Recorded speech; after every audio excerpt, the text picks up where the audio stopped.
This is session 2, Reclaiming Land, Space, and Power. We are having a fireside chat with Mrs. Shirley Sherrod. More than 50 years ago, Mrs. Sherrod co-founded New Communities Land Trust as a safe haven for Black farmers thrown off their land during the Civil Rights Movement. Today, New Communities, which is credited as the country's first community land trust, continues to help Black farmers in Southwest Georgia and serves as a model for solving the nation's affordable housing crises. Hear the heroic stories of triumph and power in the face of individual and systemic racism. Learn how Black resistance took shape in Southwest Georgia and how it shows up in cities like Boston and Chicago. And explore how you can reclaim land, space, and power in your communities. I want you to join me in welcoming our coalition tenant and community cohort leaders, Mr. J.R. Fleming and Ms. Kathy Dixon. They are going to lead our conversation with the renowned and incomparable Mrs. Shirley Sherrod. The floor is yours.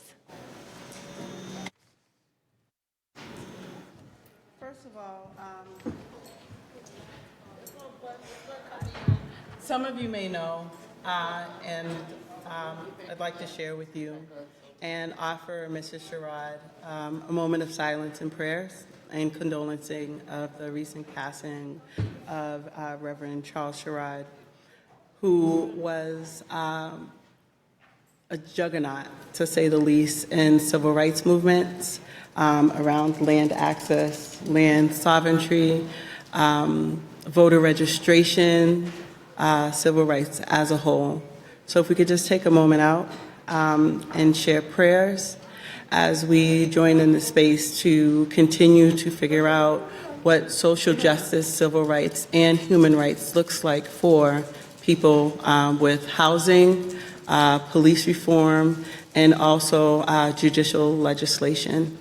Moment of silence, please.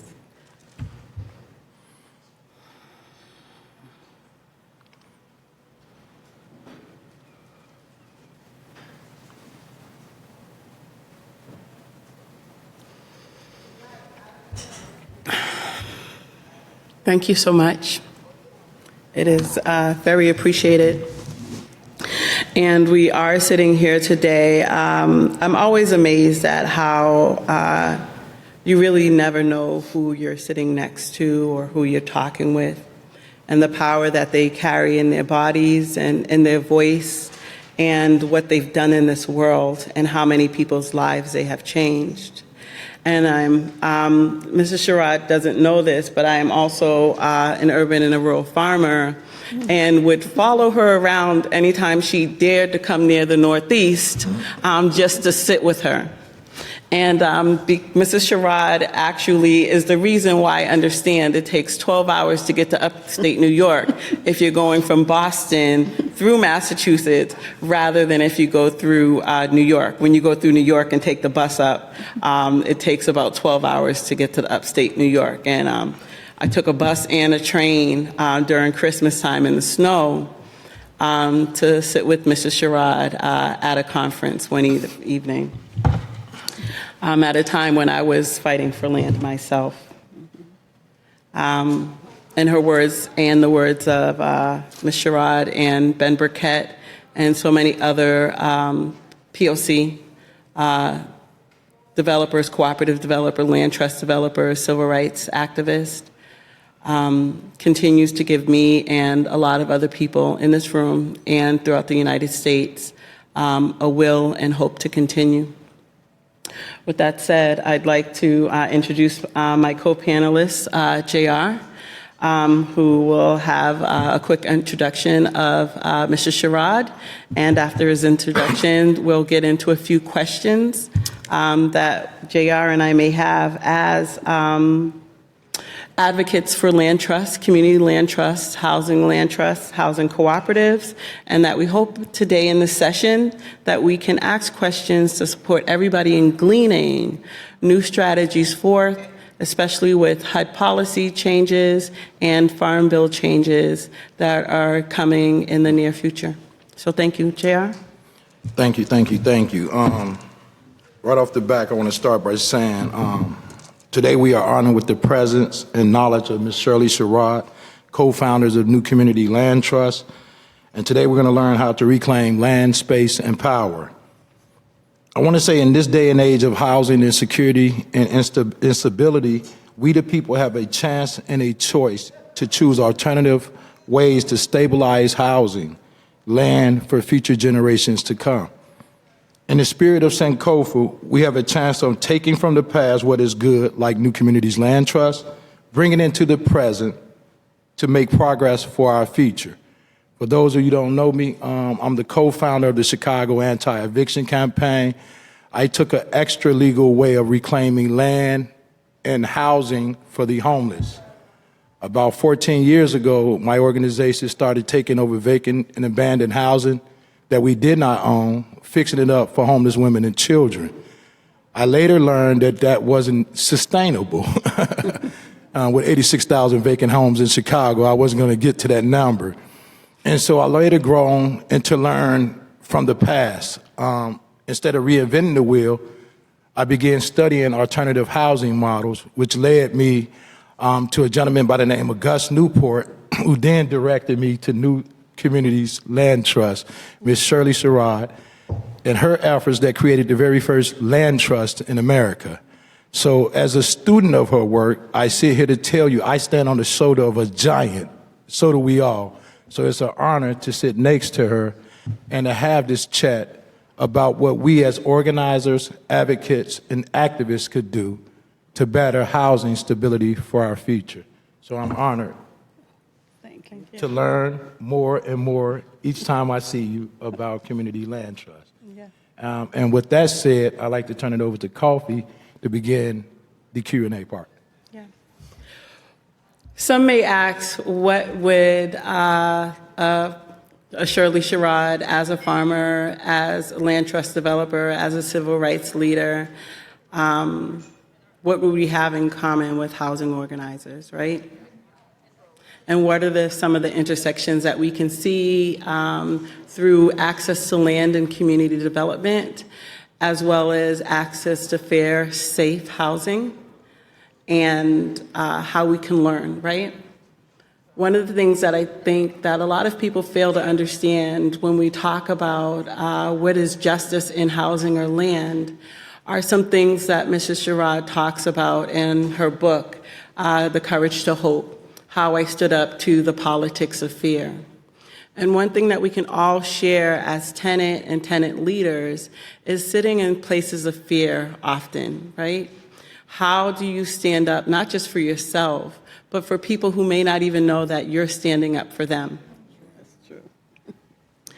And so when we get into why we stand up and what strengthens us to continue to stand, we do it with understanding that there is fear.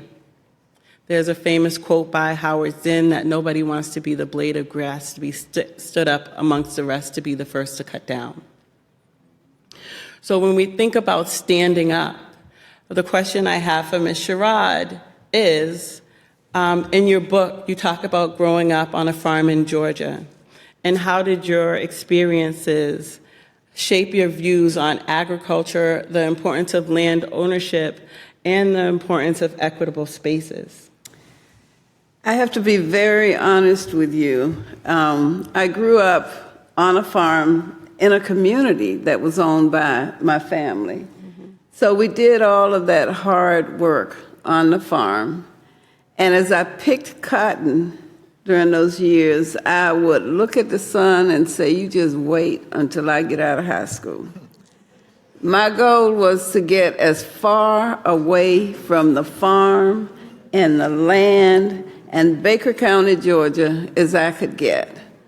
But it was during this month, 1965, actually March 25th, my father was murdered by a white farmer who was not prosecuted because the all-white grand jury refused to indict him.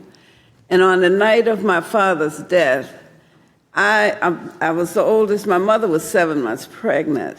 My father wanted a son, and after 5 girls and 8 years after the youngest birth, he convinced my mother to try one more time for this boy. So she was 7 months pregnant when he was shot and died. So on the night of his death, I felt as the oldest I needed to do something. You know, before that, I had only dreamed of leaving the farm. I didn't want to have anything to do with agriculture again in my life, other than eat the food that was produced. But as I prayed, asking God to help me figure out what I could do, the thought occurred to me that I could give up my dreams of living my life in the North where I thought people were free, and stay in the South and devote my life to working for a change. So if you're going to work, and I didn't know what I would do. We had supported the civil rights movement in Albany by not shopping when we shouldn't and raising money to help support the movement.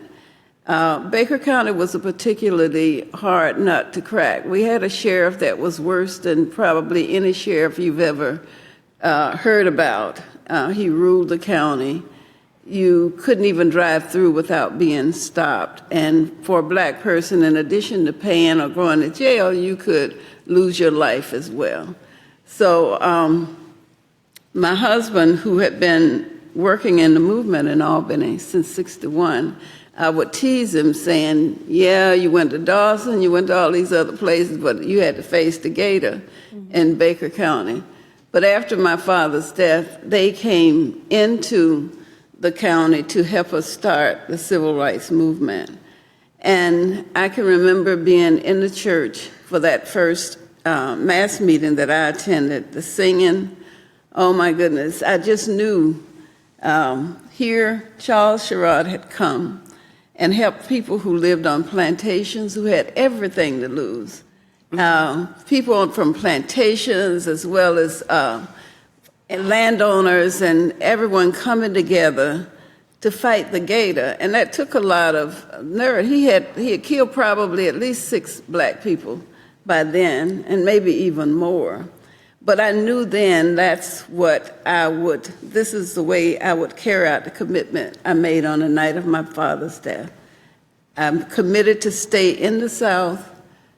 I saw that the civil rights movement was one of the ways that I could work to live up to the commitment I made. And if you're going to organize in Southwest Georgia, you got to deal with farmers. You got to deal with landowners. Mm-hmm. And it was only then that I saw the value of what my family had brought. Mm-hmm. You know, I don't know when they landed in Baker County, but I know that I saw where my great-great-grandfathers and great-grandfathers on both sides of my family had registered to vote during the month of July 1867.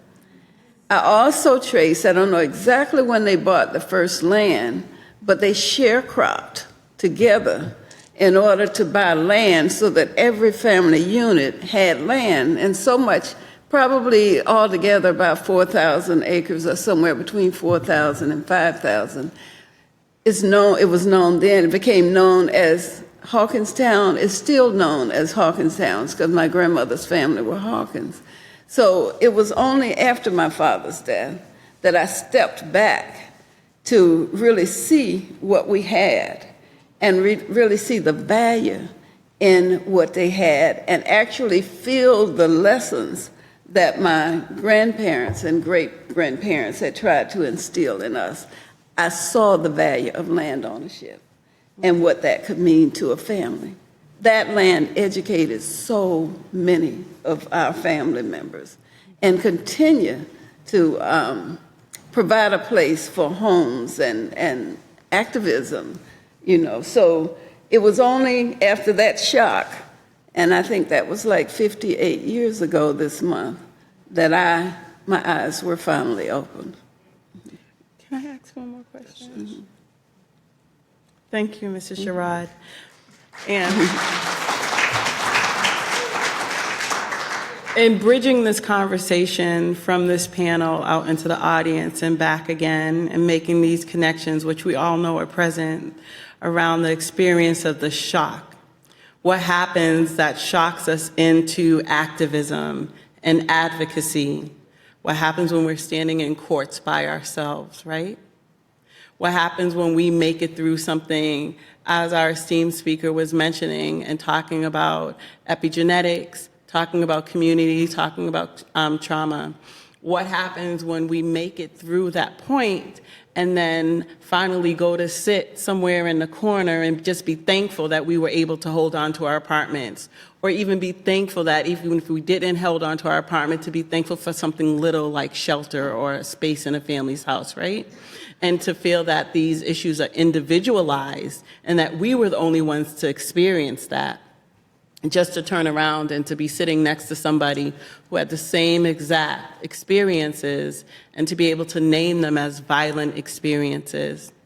So here to connect to continue the bridge Mrs. Sherrod's conversation and to bring civil rights forward in 2023 and to intentionally connect it with human rights and housing as a human right, safety as a human right, access to health care as a human right. With that in place, and thinking about the work that you were doing within voter registration, can you share with our audience today how housing advocates can use voting to inform policy, placemaking, and civil rights as human rights within their community? When I think back to the fight for voting rights and what that meant, you know, during the summer of '65, this is shortly after my father's death, I went to the courthouse every week trying to register to vote, and every week the gator was there. The sheriff was known as the gator, as in alligator. He was there to push me back out of the courthouse, so I could never register to vote until in August, the 1965 Voting Rights Act passed. I could walk into the registrar's office in September to register to vote, where I couldn't before. Registering to vote, you know, before my father's death, you know, he was a farmer, he was paying taxes, and he just loaded my mother and one of my aunts into the truck one day and said, "We're going in to register to vote." For some reason, they were allowed to do it. You know, he said, "I pay taxes," but for the most part, we couldn't do so. But being able to vote, being able to run people for public office who can help change the policies that are necessary, it hurts so bad to know the fight we waged to get the right to vote, and people don't do it. You know, the lives that were lost, and folk won't go to register to vote. They say, "My vote doesn't count," but it does. It does count. You know, it helped us to keep Trump from getting back in, but we got to work harder to keep him out again. You know, people got to realize that right to vote and exercising that right can lead to better housing. It can lead to better health care. It can lead to dealing with the many ills that we deal with on a daily basis. We can work together to help bring that change by organizing and voting. Look at what happened with the civil rights movement. You know, it was not easy. It was dangerous in many cases, but we had to keep the fight going. We can't get here to 2023 and think the fight is over.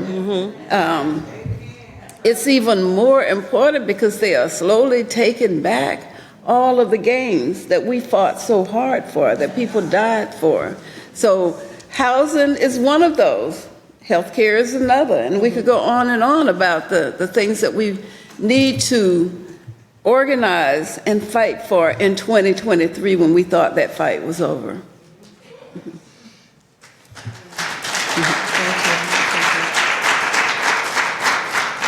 Shameless plug. Part of our cohort messaging is refresh, release, and refocus. During this era of the civil rights, it had to be provocative to be discussing shared equity housing, cooperative housing, and land trusts. The resistance you got, how did you maintain that over, what are we talking about, 6 decades now? What advice would you offer to us Well, so that we don't burn out? Yes. Oh, gosh. They should burning out. You can't give up. You know, I just don't ever give up. People ask me, you know, I may work on something for years. You didn't know I was working on it, but I was putting things together for years because I don't like to lose one thing, you know. And I'm going to fight when you don't think I'm fighting, you know. But as the song said, we have to keep our eyes on the prize. And the prize is to a better life for all, not just for a few. You know, as we were, when even coming up with the idea of trying to get land and build a community, we were experiencing having people come to mass meetings who either tried to get their children to integrate the schools or tried to register to vote, but they were living on someone else's land. And that always put them in danger of losing a home, you know, losing a place to live. And that happened so many times for us. We decided that we needed to build, you know, I think back now, 1968, we were thinking of getting land and building a community. Who did we think we were? But we didn't let that stop us, you know. So, you know, that summer of '68, my husband and 7 others went to Israel. We trying to learn, trying to figure out what we're going to do. And, you know, we made the decision to build a community. And you have to know how empowering that is. We were able to get an option on 4,800 acres, and then another 935 acres adjoining that got put in the pot with it. So that's 5,735 acres of land. You know, so we didn't want to just put plans together. This is the other thing that's important in organizing. You've got to involve the people who are going to be a part of whatever it is you're putting together. So we had charrettes. You know, there was an old equipment facility, a barn, well, it wasn't enclosed, open equipment shed. We put sawdust on the floor and put in, you know, during the month of February, we out there with plastic all around it and some heaters, and we came together out there on this land to talk about the kind of community we wanted. People had a chance to dream, to be a part of the planning. You know, it was so empowering at that time. And, you know, I'm young. I just didn't think anyone would try to attack you when you were trying to help yourself. Boy, I was in for a rude awakening. Yeah, they would shoot at the building sometime, and they started working against us politically. They entered into the congressional record that we were communists. You know, just so many things happened, but the good thing was our people coming together and staying together to plan, to talk about what kind of educational system they wanted for their children, to talk about what kind of health system they wanted, to talk about what kind of farming we would do. You know, having grown up on the farm and then being surrounded by plantations, a lot of people were familiar with that old overseer worker type situation. And we wanted to clear that out of their minds. You know, this is not the way we'll work in the future. So, you know, when we were forced to go on and start farming, because we had been promised money through the Office of Economic Opportunity, OEO at the time. But then Lester Maddox was governor of the state of Georgia, and a lot of opposition from white people. OEO would not give, once the plans were in place, they would not give the money they had promised to give us. So we started farming. So we knew we needed a farm manager, but we didn't want that farm manager overseer type relationship with all of us on the farm. So we operated with committees. This is keeping everybody involved. So everyone working on the farm, or we had 3 members from the board who were a part, but we met every Monday night.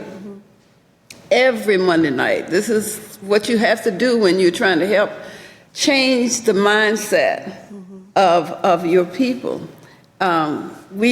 Everybody got involved in what happened on the farm, making decisions, but we understood that once we were out there working, we had to follow what the farm manager said. But he could always, if whatever they were, if we didn't agree, could be questioned in the farm committee. So we operated the farm in that way throughout the time that we were farming, and we're actually doing a very good job of expanding the farm operation and paying the land notes. But I can't stress enough keeping the people involved, keeping them as part of whatever decision. The kind of housing we talked about, there were to be 3 villages. Together, we all decided what kind of housing. Now, back in those days, you had those insurance agents who would go around collecting money for life insurance that was barely anything. But, yep. But what they were also doing was going into these homes and trying to destroy our folks' mind in terms of what we were trying to build. They were telling them, you won't own anything there. Now, we own the land together, but they were trying to help them to understand, you won't own anything there. And we are trying to show them that we own the land together, you get a long-term renewable lease on the land, you build your home, you own the home. But can you imagine the issues we had around that when they have these white people coming telling them one thing and we're trying to tell them another. But in spite of that, we kept moving forward. We couldn't build the houses because after we didn't get the money from OEO, the struggle then was to hold on to the land.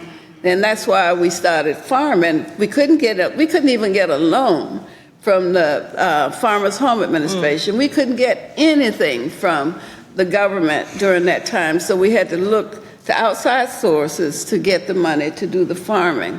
But we had a major farming operation in Lee County, Georgia, farming about 2,000 acres.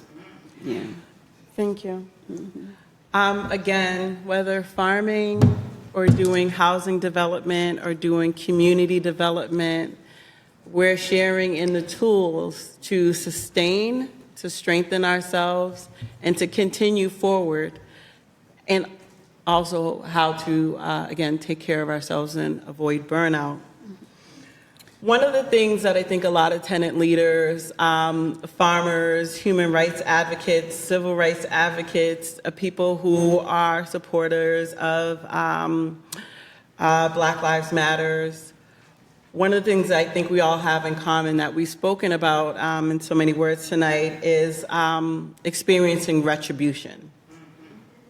And I think one of the things, unless you've had that retribution or it laid on your shoulders, and Mrs. Sherrod has been visited, her and her husband, in a community by many, many years of retribution from very powerful figures. But we've all experienced retribution and maybe sat that moment and said, is this retribution? Is this person targeting me? Right? You know, that we've all had that where we received that email or that phone call or something out of the blue, like an eviction letter comes forth, or someone revokes your loan, or somebody turns down an application for grant funding when you know that you made a crystal clear proposal and that there's logic and morality behind your suggestion for how to support a community.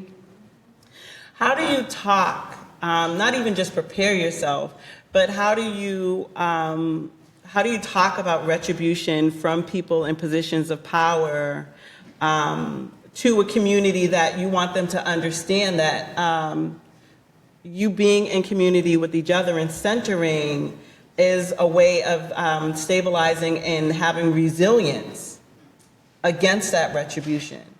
How do you talk about and explain that people in powerful positions who may be kind-hearted to everybody else and who may be loved by other communities can also be retributional to the activists who are leading movements for marginalized communities? Yes, and that happens so many times, and it happened so many times to us through the years. My husband, who was well educated, couldn't get a job right there in the area. He finally got a job in a prison that was 100 miles away, as a chaplain. He couldn't, with all he had done for Albany and Southwest Georgia,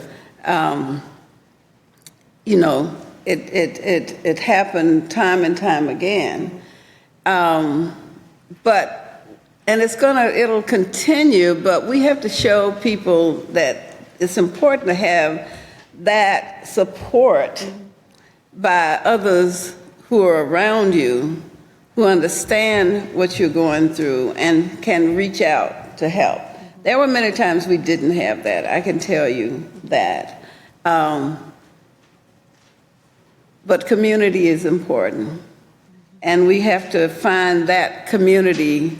It could be small, that's supportive and can help you get through. But in our situations, my husband and I, we were fortunate to be on the same page, to be supportive of each other's work. When we lost the land, for example, the 6,000 acres, we had 2 children at the time one was about to go off to college.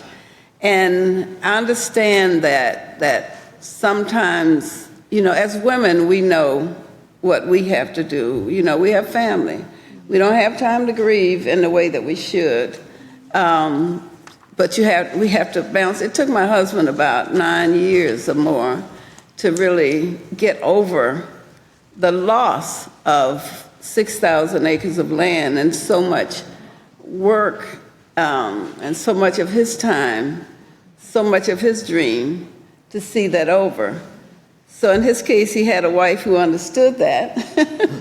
I was grieving too, probably more than he was, but we had to move on. But finding that community too that understood that, it was at that time I started working with the Federation of Southern Cooperatives, working with farmers. And so I could I immediately saw, oh my goodness, all of the things I had learned through the years, growing up on the farm, the lessons learned with the 6,000 acres that we had.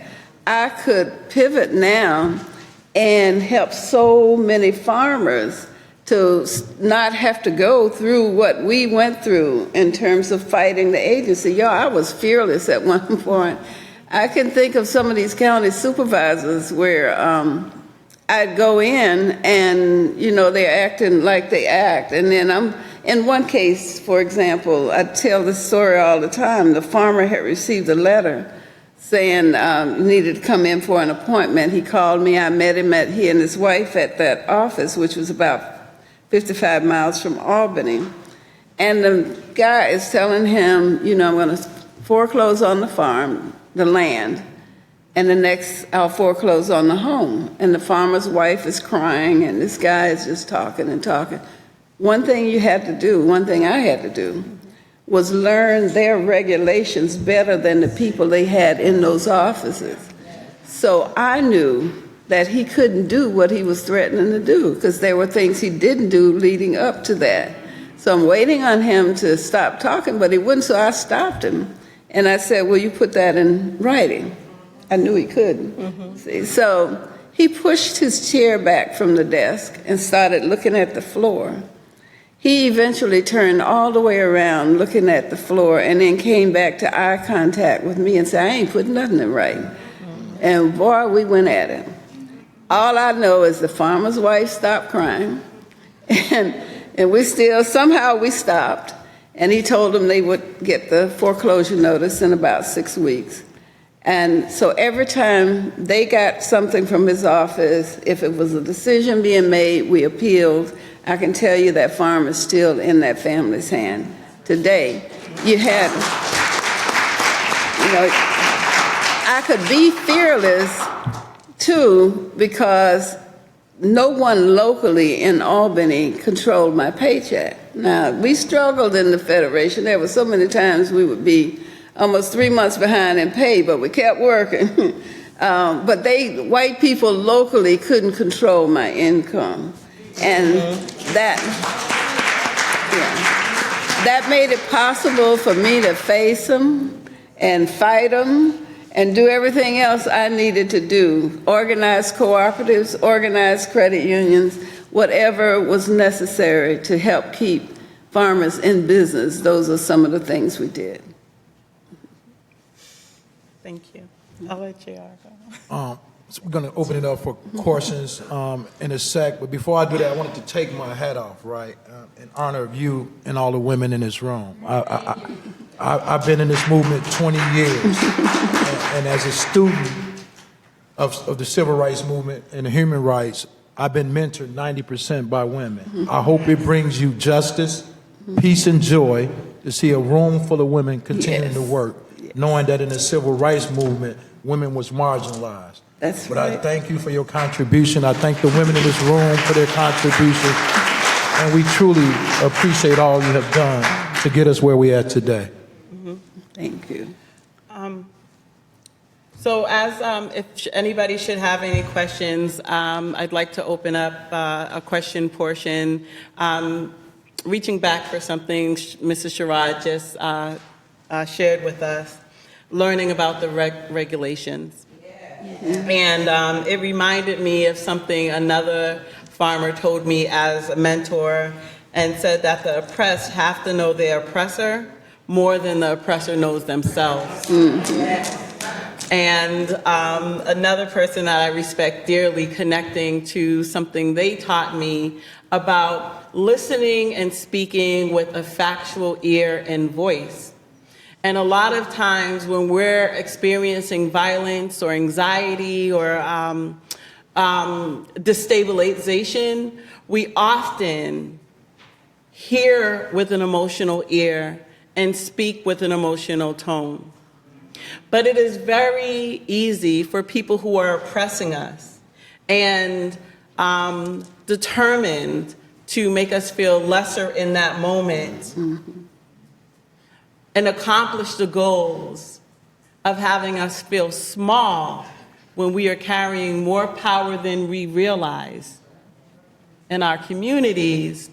They accomplish a goal when we forget that factual ear and that factual voice, and we listen with emotion, and that emotion brings forth the pain and the fear that we have in those conversations. So in listening to Mr. Sherrod with a factual ear and an open heart, is there anybody who may have questions about how Mr. Sherrod was able to found Resora and new communities and to sustain herself, and what community sustainability really looks like in the hands of lower income and BIPOC communities, and not just from an academic or an intellectual standpoint? Hello, my you. name is Brenda Temple.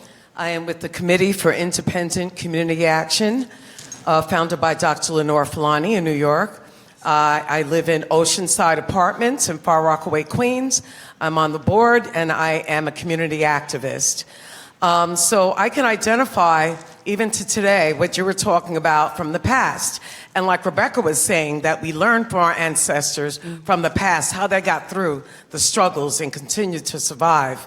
And that's what you've done, and I'm very impressed, and I'm glad and I'm honored to be in front of you to ask you this question. Okay, so I live across the street from a rad development. It's called Ocean Bay. And we know that there have been astronomical evictions in that development. And just like Seneca Village, I was wondering, where are these people? Where did they go? So like with you and your situation, where did the people go that were thrown off their land and their property? Does anyone ever know? And I also heard that there is property that the government has allowed for us some farmland in the Adirondacks. I don't know if you heard of it or not, but I was wondering if the people that were evicted or the homeless population, if they have an opportunity to become farmers on this land and on the land, whatever land that is available, kind of the downtrodden, the marginalized, the hardworking people that are, continuously being depressed, oppressed. Where do they go, and are there opportunities today for them? And the second one, really quick, is how do we get our residents to listen to the information that is so pertinent in them saving their apartments from privatization? So in the case of New Communities, when we lost the land, a lot of them ended up in, a lot of the people who have lost land ended up in the largest urban area, which is Albany, and in the poor section of Albany. What I want to add, though, is that we could have taken that loss and just dispersed, feel like we had a good time for about a few years and it was just over. But we didn't give up. It was with the work that I did with farmers in Southwest Georgia and then eventually across the South with the Federation of Southern Cooperatives, we realized black land, we were losing so much of the land that we had. We had over 15 million acres of farmland around 1910, and today we're probably down to 2 million or less. But the main culprit was the Department of Agriculture, the U.S. Department of Agriculture. So we realized a lawsuit had to happen, and it did. That was one prior to what we know as the Pickford case that led to being able to file the case in Pickford versus Glickman. So I can tell you that I was so busy, but we had lost in 1985, and this is like 1997 that the lawsuit was filed. The government wanted to settle. We finally agreed a settlement was possible and necessary.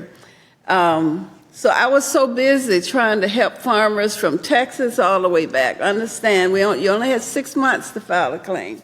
To understand what they needed together to file a claim, I almost forgot about our loss.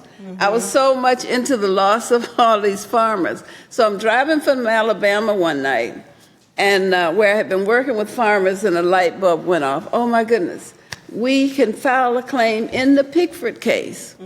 Now, nothing has ever come easy for us. We filed the claim before the deadline of October 13, 1999. Our hearing was held in 2002. If you had been in that hearing somewhere in one of these buildings here in D.C., you would have left there saying they just won that case. But they ruled against us. Anyway, to make a long story short, it took 10 years to get justice. We filed in 1999, and then in 2009, finally learned that our claim was successful. And we got the largest payout in the Pickford case, which was between $12 and $13 million.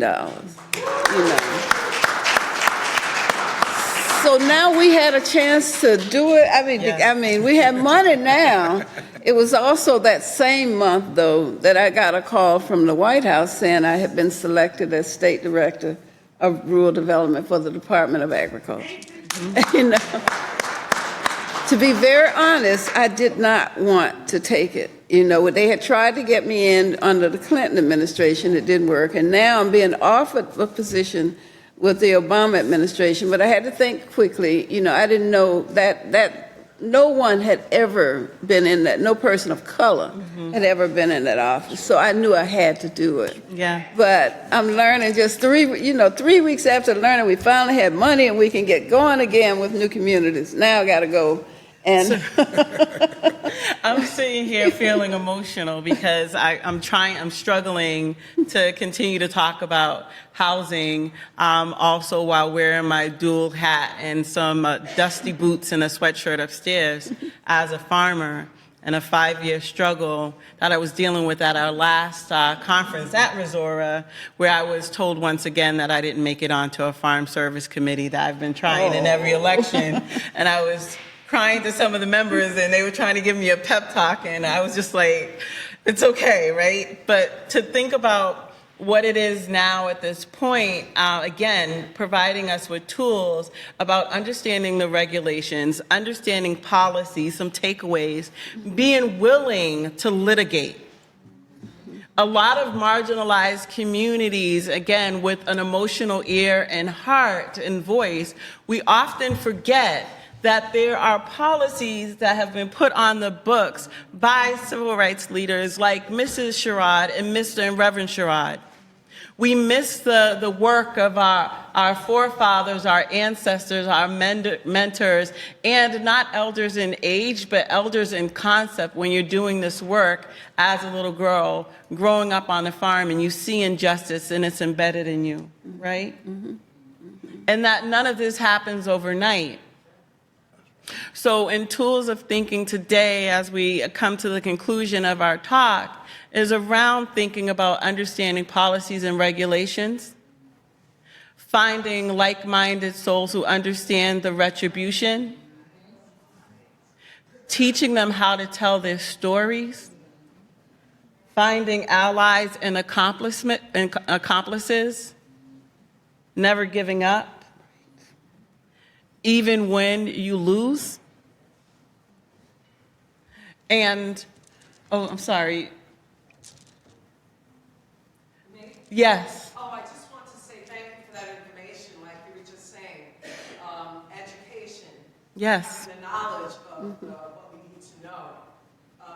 And persistence and patience and all of those things. Camaraderie, we need each other.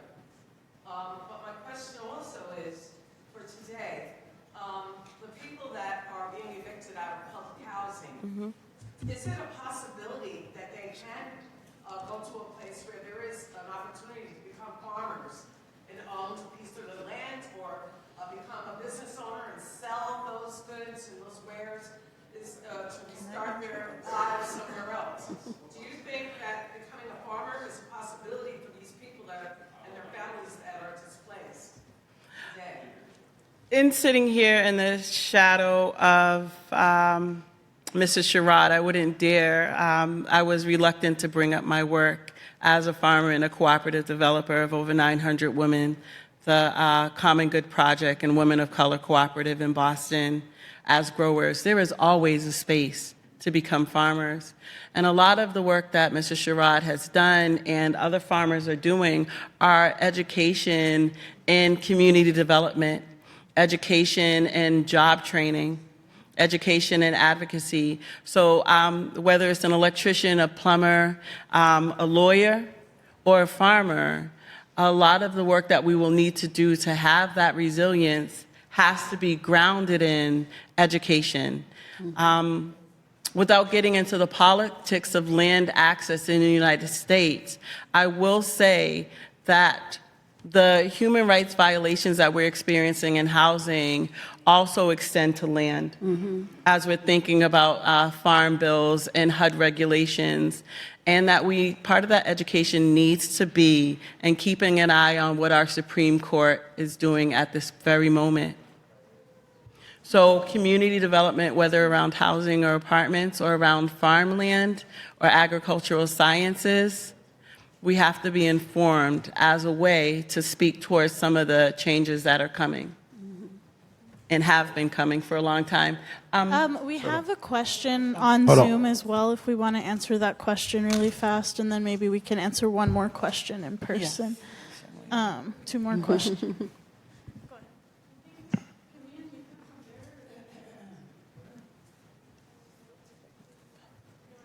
Oh, good, Laura. Okay, hello, can you hear me? Yes. Hi, my name is Laura Ramos. I'm with Everyone for Accessible Community Housing Roles in New Jersey. And personally, for about 20 years, we have been trying to get access to the Section 8 homeownership program And since we live in a rural area of New Jersey, which I realize some people don't believe exists, it does, whether it's in cooperation with the USDA or not, trying to get anything to help you build accessible housing with any of those funds, or even them acknowledging that that is needed, is very difficult. Have any of your groups tried to establish communities with families with disabilities and able-bodied families to build homes and to do a variety of agricultural endeavors? The USDA rules seem to prevent those who want to use their programs for homes not to be able to do agricultural endeavors on their land. And thank you so much for all your work. You're very informed Yes. in understanding policies. Would you like to answer? Not sure. My organization have worked with groups in Chicago like Access Living, which deals with a lot of folks with disabilities seeking, whether it's low-income public housing or homeownership programs. The challenges with these programs set forth by HUD, as you talk about Section 8 to home ownership, in Chicago we have a program called Choose to Own. To get programs like this to exist, I will always encourage people to organize locally, right? It's about your ability to organize with your local housing authority and local groups in there, forming a collective to build out pilot programs that could address that need from Section 8 to home ownership. As it pertains to agriculture, I would only recommend that us as a cohort suggest that Marshall Fudge and HUD create some interagency communications with Department of Agriculture to see if there can be a combination of funding to address your need. Exactly. One of the things that, and JR, as usual, is exactly right and hit the nail on the head. We can make suggestions, but we don't want to miss the fact that Mr. Sherrod, they started out unfunded in access to land. Right. And they piloted their project and failed. And we're uplifting the beauty of failure and then came back again. So where there may not be a program or a project that exists clearly as a path, there is a beauty to working interagency and in coalitions within your cities and states to pilot programs to address needs, especially as we're looking at a time of innovating around funding and innovating around placemaking and centering communities with different intersections. I want to provide an opportunity for another. I'd like to ask a question for Mr. Oh, she was first. I'm sorry, Miss Jerry. Ma'am, do you want to stand up and ask your question? Or you? Yeah. No, purple.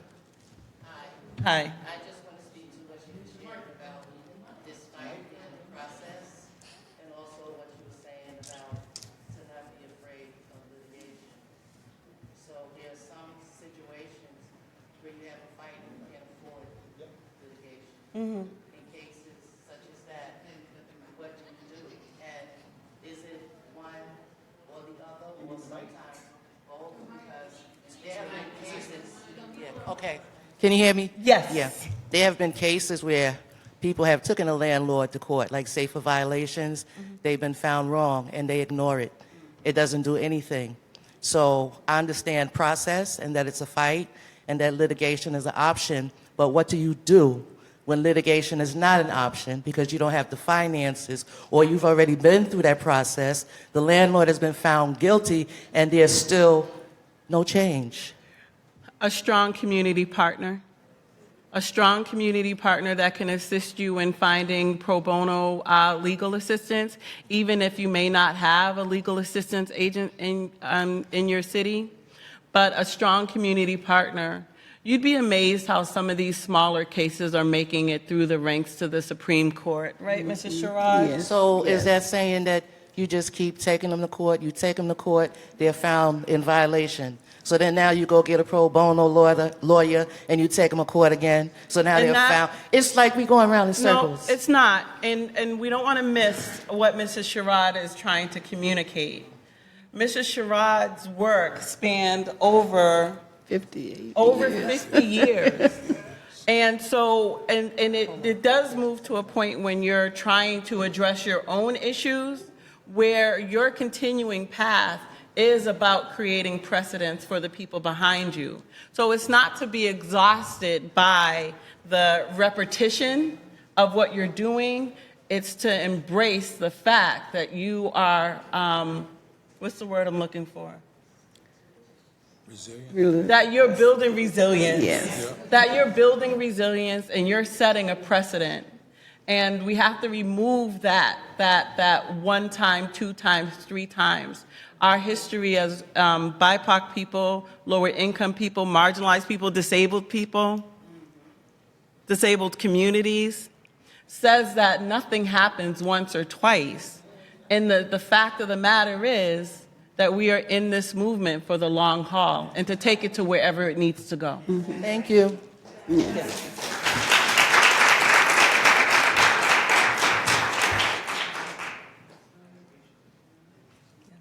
Hi, Ms. Sherrod. Hi.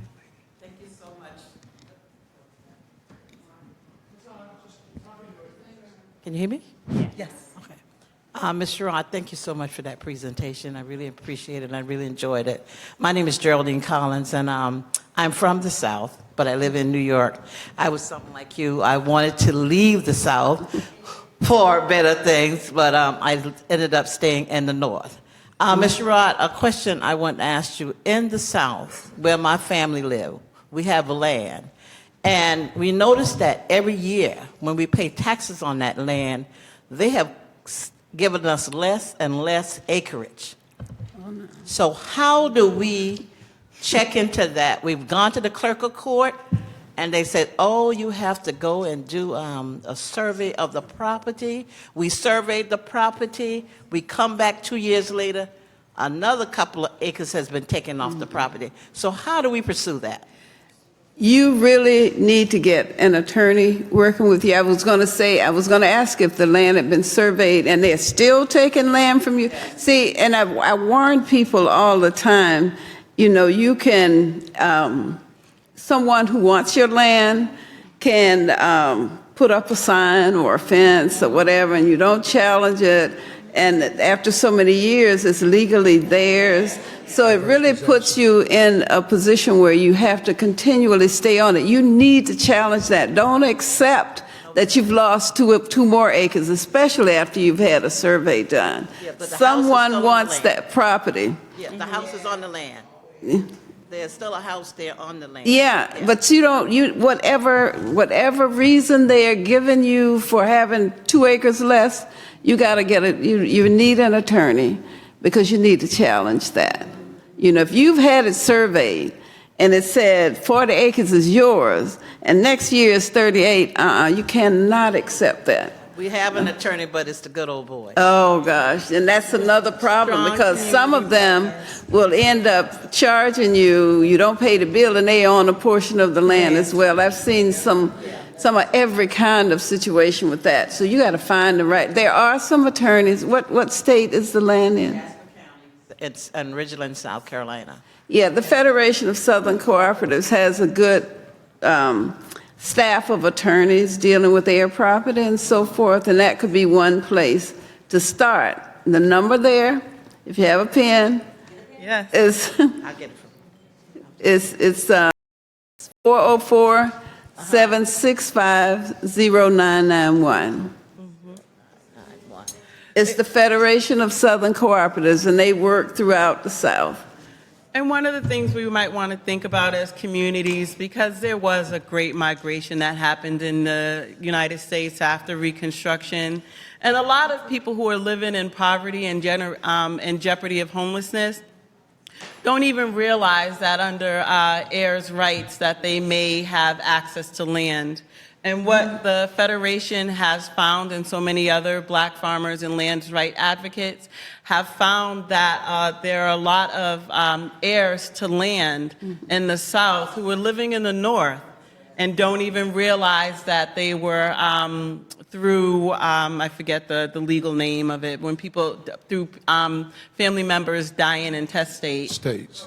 Yeah, that they are an heir to, or one of the people who is an heir to the estate. So those are some of the things you may want to talk about as you talk about land access and community development and where do we go from here, is to understand what are all of your resources. And it's not just around farming and agriculture, it's around specifically community development, whether that's rural land or urban land. Thank you. I'm sorry, the Federation of Southern Black Cooperatives. Yeah. You're very welcome. And I think we're just going to take one more question from the woman in the And the beautiful sweatsuit and the beautiful jacket leisure suit. Hi. Hi. My name is Mina Carr, and I'm from Boston. And it was very interesting to hear, I hate this thing, to hear what you have to say. I'm from the Caribbean, so most of the things that you're talking about, I know about it. Captured land. You understand? And as an advocate for housing, public housing in the United States, is not an easy job, but we have to persevere. As an educator, I'm a retired teacher. Sometimes education is ignorance, because we have so much education that we don't know how to use it. And when we use it the wrong way. We use it to benefit ourselves and not the people who want to hear from us. We have to be able to, as a teacher, I always tell my children, pay attention, listen. When you listen, you will hear. And when you hear, you will understand. And when you understand what you are hearing, you can act and be productive. And I am hearing everybody saying here, but we fail to realize that the media has a lot to do with how we achieve and what we achieve. Landlords can only exist as long as we fear them. But you put them on the spot,